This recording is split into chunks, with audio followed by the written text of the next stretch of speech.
Un petit café du matin, bonjour les gens. Allez, bonjour, bonjour, c'est Monos et bienvenue sur une nouvelle vidéo de ma chaîne, le bazar de Monos. Alors non, on va pas faire du RPG Maker, euh, c'est juste que je veux faire une vidéo que j'ai fait depuis, que je voulais faire depuis belle lurette en vidéo. Tout simplement voir si la programmation, entre guillemets, événementielle, c'est de la programmation. En fait, je veux voir les fonctions que ce fameux RPG Maker 2003 possède pour faire de la programmation.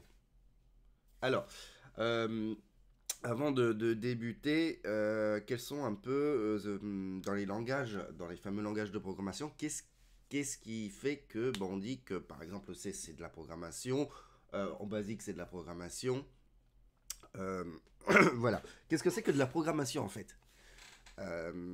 Pour moi, donc je pense qu'il y a des tonnes d'avis, pour moi c'est une suite d'instructions et la manipulation de variables et de pouvoir switcher, de pouvoir interagir avec le programme. Par exemple, avec des conditions, avec pourquoi pas des boucles. Les fonctions, non, parce qu'en assembleur, t'as pas véritablement de fonction. Donc, s'il n'y a pas de fonction, c'est pas grave. Mais c'est de pouvoir se déplacer dans son programme, parce que si on fait toujours un truc de A à Z sans pouvoir interagir, sans pouvoir tester, voilà, le programme il réagit que d'une seule façon, alors qu'un programme devrait normalement pouvoir interagir de plusieurs façons.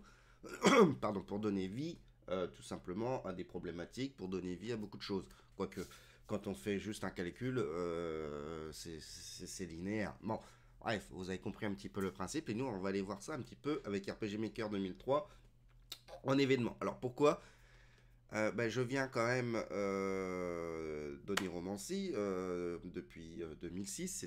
C'est mon premier. Alors, mon premier outil, c'est plutôt RPG Maker 2000, mais le 2003, il a une réputation de pouvoir créer ses propres systèmes de jeu en événement. Et c'est le plus fluide et le plus, je pense, complet pour être programmé comme ça. J'utilise le terme programmé, mais qu'est-ce que possède RPG Maker 2003 au niveau de la programmation? Et ben on va aller voir, on va aller un petit peu étudier ça, voir un petit peu ce que possède ce logiciel. Je vais prendre une petite gorgée. Alors on va pas parler des trucs techniques, hein, c'est pas la peine. C'est pas le but, n'est pas de savoir utiliser RPG Maker, ça on s'en fout, donc carte, personnage, on s'en fout, c'est vraiment pas ça. Alors déjà pour entrer dans la programmation, on a ce qu'on appelle quand même des événements. On va double-cliquer ici, puis on a cette fameuse page là. Alors, je vais faire 3 pages. En fait, qu'est-ce qui se passe? C'est que, pour faire simple, la page la plus à droite, elle est active. Les pages à gauche n'est pas actif, sauf si la page de droite est désactivée. Par exemple, c'est déjà un premier pas vers la programmation. Pour activer la page numéro 3, ici, on a déjà des conditions d'activation. Boum, allez, conditions, on va déjà tester des choses. Alors, qu'est-ce qu'on peut tester dans RPG Maker en 2003? Si des switches est activé ou pas. Les switches, ou les interrupteurs, ou les boutons, c'est tout simplement des variables booléennes.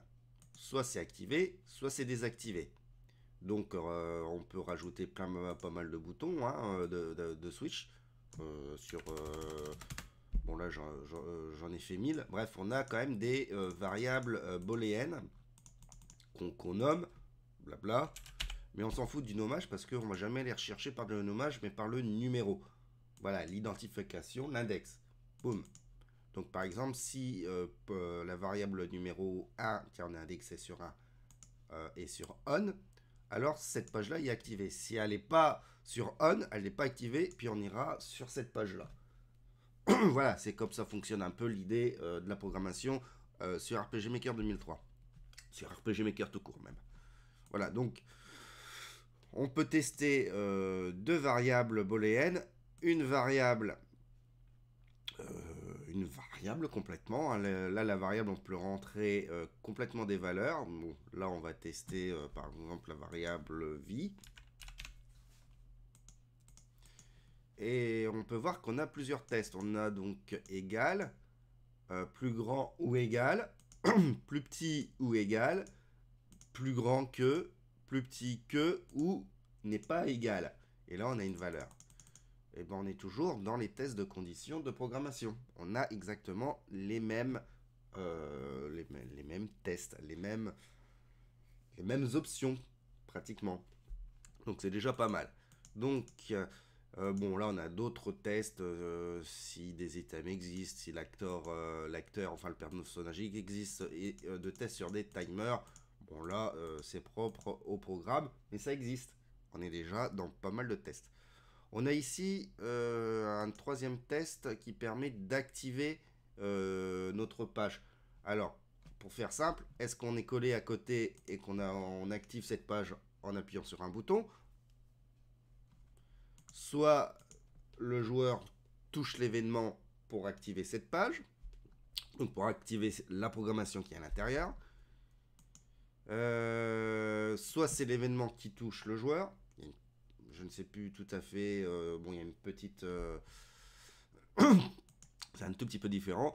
Mais les deux, soit c'est en autorun. Alors quand on dit en autorun, ça veut dire que cette page va être jouée automatiquement, mais va bloquer la gestion du joueur. C'est utile dans certains cas. Ou bien en processus parallèle, ça veut dire que ça va toujours se jouer, mais ça va donner la main au joueur. Voilà, ça c'est pour comment cette page est activée en mode supplémentaire. Par exemple, si je suis en processus parallèle et que j'ai le switch numéro 1 qui doit être sur on, il faut que le switch numéro 1 soit sur on pour activer ce qui va être à l'intérieur. Voilà. Bon, après, on a 2-3 trucs à côté, mais on s'en fout, ça rentre pas dans notre idée. Bon, là, c'est pour mettre un graphique sur la carte, on peut le cacher, bref, on s'en fout un peu. Donc déjà là, rien qu'avec tester juste des booléennes ou, ou une variable numérique, on est déjà un pied dans la programmation. Alors on pourrait dire, bien, c'est dommage, on peut pas mettre sur off, on peut pas tester si un switch doit être sur off pour activer la condition. Bon, c'est pas bien méchant, on s'en sort très bien. Mais bon. Maintenant, on va aller voir un peu ce que nous présentent les commandes du programme.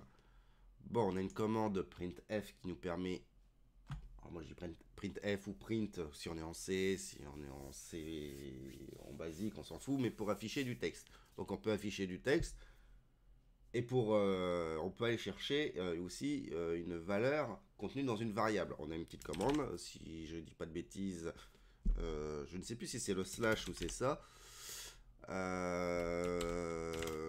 J'avoue, je ne sais plus. Il faudrait que je regarde la documentation. Mais en tout cas, on a... non, ça doit être ça. On a une commande qui permet d'aller chercher, par exemple là, le contenu de la variable numéro 10 et de le foutre dans le texte. Bon, déjà ça, on a notre printf, même si c'est pas de la programmation pure et dure, ça existe. Là, c'est des options de texte, on s'en fout. Changer les facettes, on s'en fout. Là, on peut déjà...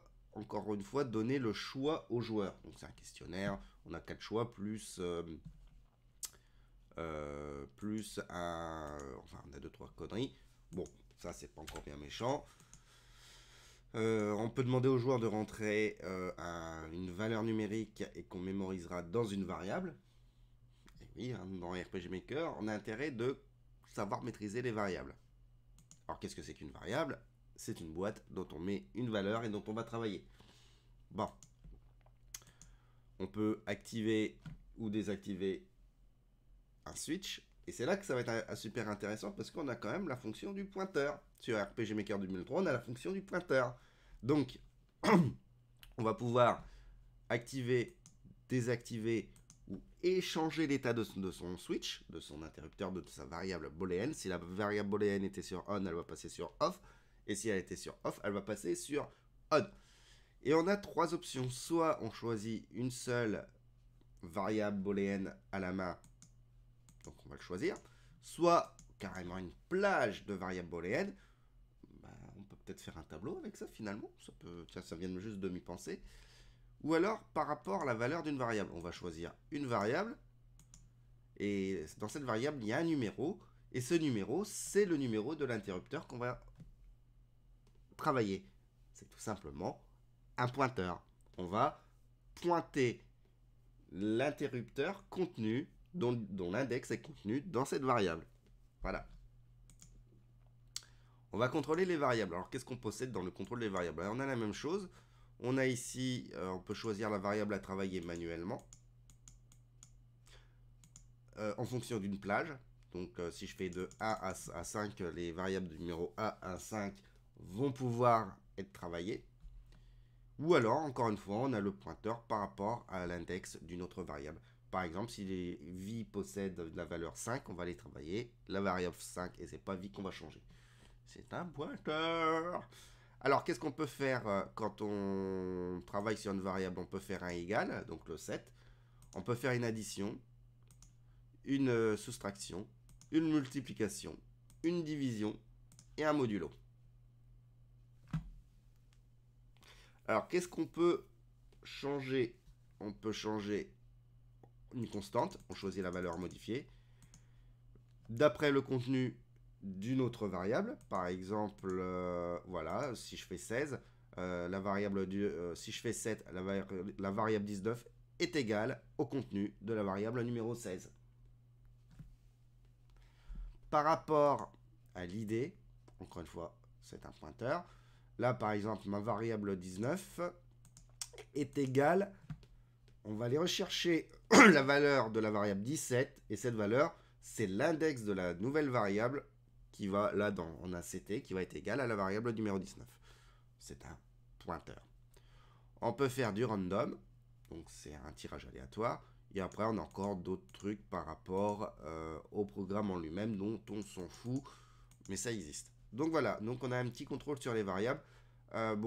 Sur RPG Maker, on n'a pas de... Enfin, sur moi, sur cette version-là, et en événement, bien sûr, on n'a pas des valeurs décimales avec des points. Hein, c'est que des entiers. Quand on fait un jeu en entier, c'est déjà pas trop mal. Voilà, donc c'est pas mal. Alors, qu'est-ce qu'on a aussi? Donc, on peut le timer. On a toujours cette variable qui existe. Hein. Changer les pièces d'or, encore une fois, on peut aller rechercher le contenu d'une variable. Bon, l'expérience, level, les paramètres, donc ça, c'est propre au logiciel, donc ça ne change pas grand-chose. On va aller en page 2. Ça, c'est pour changer le nom d'un joueur et de le faire entrer par le joueur en lui-même. Donc ça ne fonctionne pas dans ce qu'on veut regarder.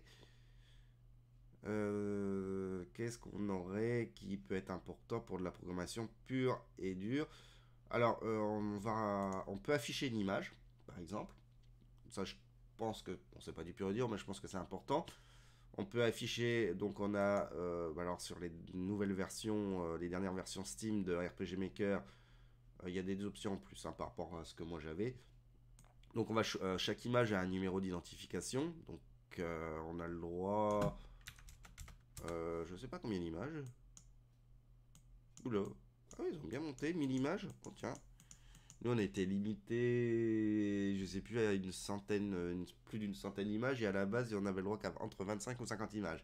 Bon, bref, on peut afficher des images, on peut aller rechercher l'image affichée par rapport au contenu d'une variable. Bon là on n'a pas de pointeur, mais c'est pas grave. Position X et position Y, soit manuellement, soit par rapport à une variable. Vous imaginez qu'on peut donc déplacer donc une image par rapport à une variable. On peut rentrer dans de la programmation pure et dure et dégager, pour ceux qui connaissent, bah, le player, le player en lui-même, et tout gérer en image et avec des variables. Donc à partir de là, par exemple, un vrai jeu de plateforme avec des vraies collisions numériques, et bah, c'est possible finalement, c'est possible. Bon, là on a l'effet de zoom. Là on va rechercher d'autres images manuellement. Il y a des petites choses supplémentaires que je ne connais pas. Bon, voilà. On peut bouger bien sûr les images par rapport à une variable, ça évite de la réafficher, je crois qu'on gagne du temps machine. Effacer une image, pardon. On a ici notre fonction white pour mettre des attentes. Alors, juste pour l'anecdote, souvent il fallait placer des 0,1 secondes pour éviter que ça lag à des endroits stratégiques. Voilà, voilà, voilà. Donc on va continuer à s'amuser un petit peu. On va aller voir un petit peu ce qu'il y a en page 3. En page 3, qu'est-ce qu'il y a d'intéressant pour nous? Je crois qu'il n'y avait pas grand-chose de mémoire. Ah si, ah, mais si, il y a quelque chose qui s'appelle les conditions. Allez, on a les conditions. On va pouvoir tester donc des conditions directement dans notre page. Donc on va pouvoir tester des switches. Et là on peut voir si le switch est sur activé ou pas activé. On peut donc tester si un switch n'est pas activé. Toujours notre fameuse variable, on choisit une variable et on a toujours nos tests de conditions, soit par une constante, soit on peut aller rechercher le contenu d'une autre variable, donc on peut tester deux variables, si la variable 1 est égale à la variable 2, par contre là on n'a pas de... Tiens, quand on travaille sur des variables là, on n'a pas de pointeur, c'est pas grave, hein. On s'en fout après tout, hein. Voilà, donc on a déjà... des tests de conditions. Ah oui, on peut aller aussi dans les négatifs. J'avais oublié de le lire. On a aussi... alors, qu'est-ce qu'on a ici en over? Donc ça, on s'en fout.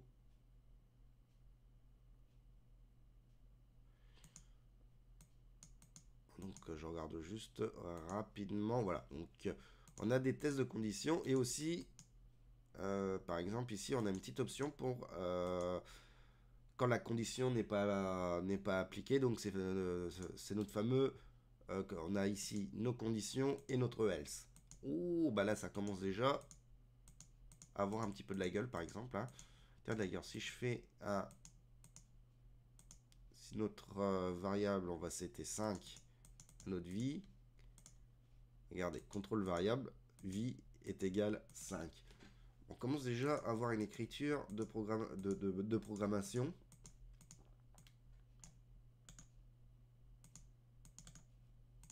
Voilà. C'est déjà pas mal. Alors, on n'écrit pas à la main, mais on peut déjà gérer ça comme de la programmation. C'est pas mal. Qu'est-ce qu'on a ici? Donc, on était en page droite. Ah, on a nos labels.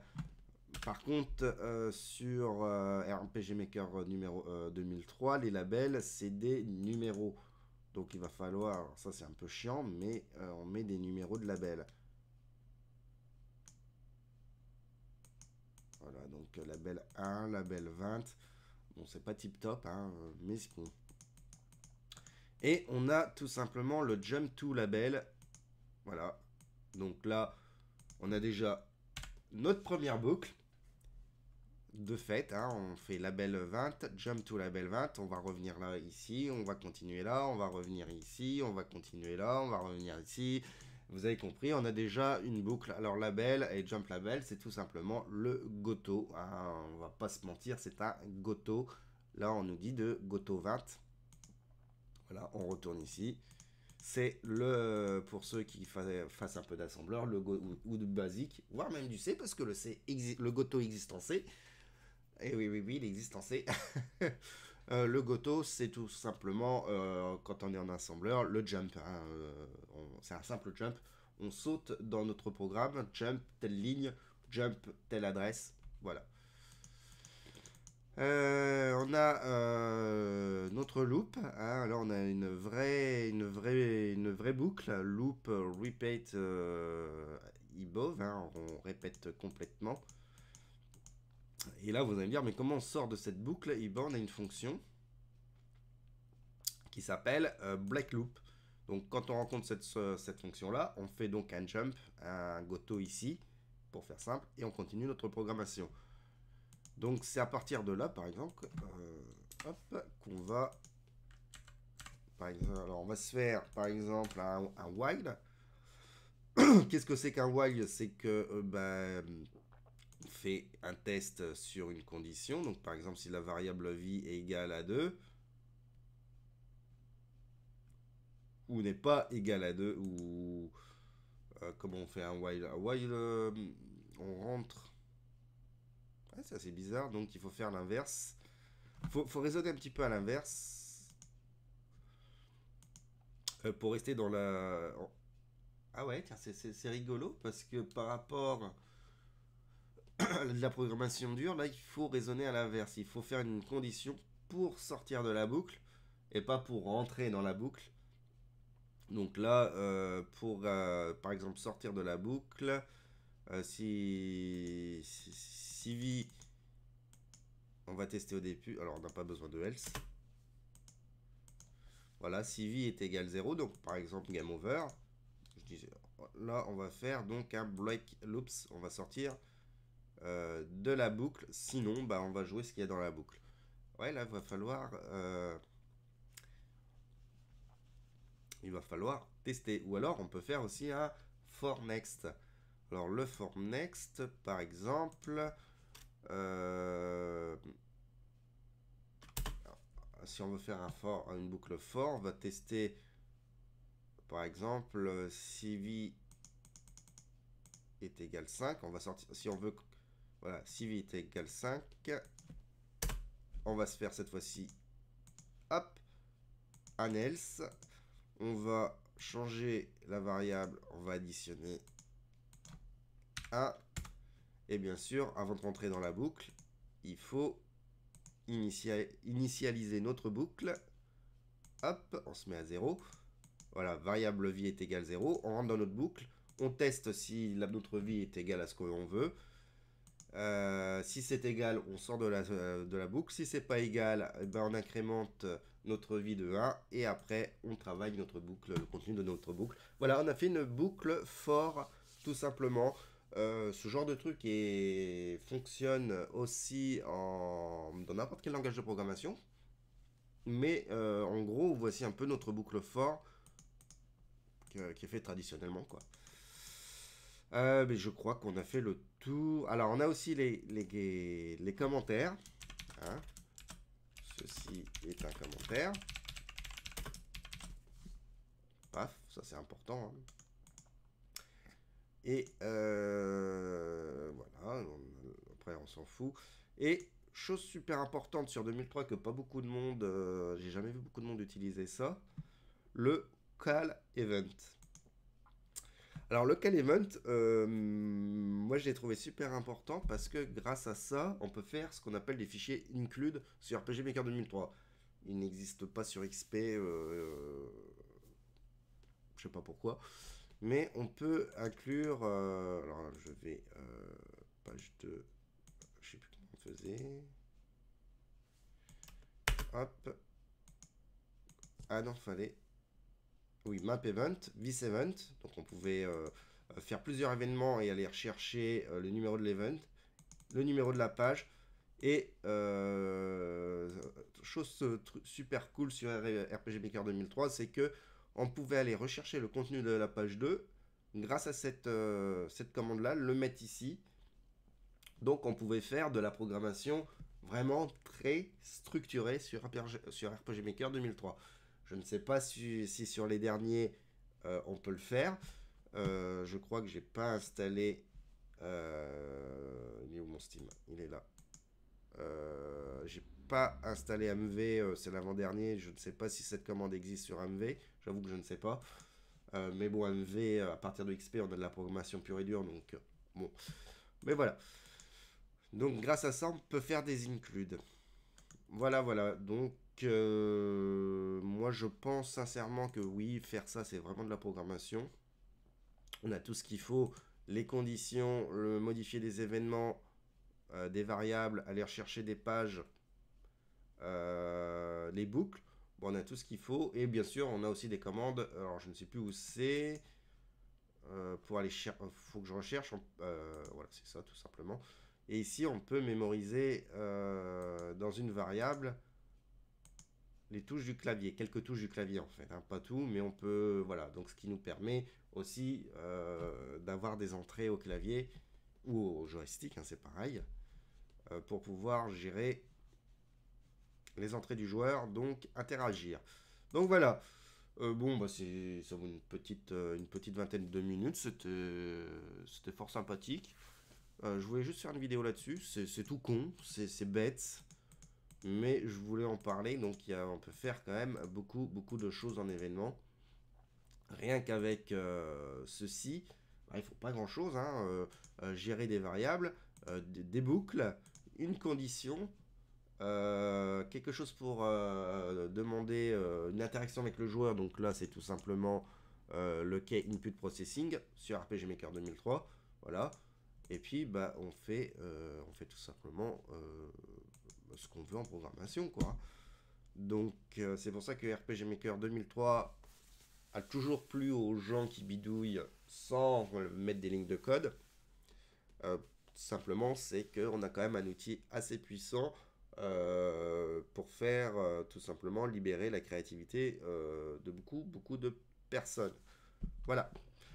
Bon, allez, j'arrête ici de vous emmerder avec ça. J'opte ça tout de suite. Je vous fais des gros bisous. Et puis, bah, une prochaine vidéo. Là, c'est vraiment une vidéo bazar de Monos. Allez, bisous. Bye bye.